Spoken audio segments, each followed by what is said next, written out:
على رأي الشيخ كروم أبو جديد. نعم. قال اللي جاية في الغيب ما تعرفها سيبها لربك واللي صرفها. نعم. وربك صرفها إن شاء الله ويجعل كفارة وزالة. الحمد لله.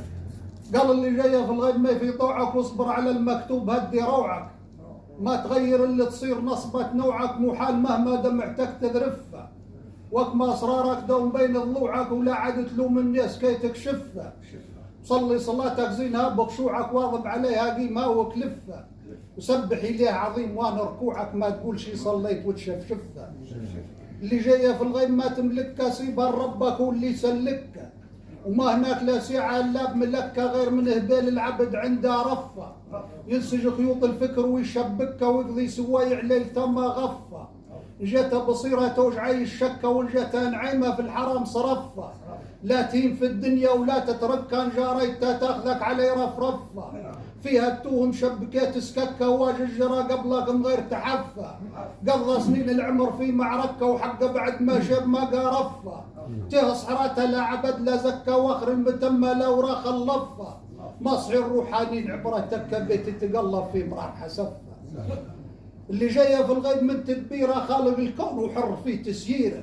والعبد وده لاندار بصيره يديرها لوجه الله وينظفها.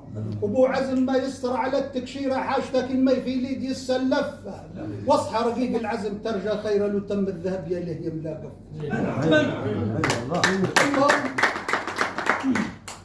من اسباب حبسه الحج نادي وربي يفرج عنا. الحمد لله.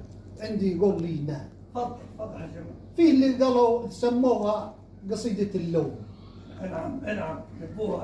وفي اللي سموها قصيدة من قوم ليبي. لكننا مسميها رسالة في القصيدة. هذه نقول فيها الليبي ليبي. الليبي ليبي في مكيان معيه بيان الحق وبينه له مليان يعاود البلاد مطمان الليبي ليبي. الليبي اللي هو في المهجر بعد يا وطني في سباك تهجر. في العهد الغابر ايام الطليان ولا تراك ايام القل.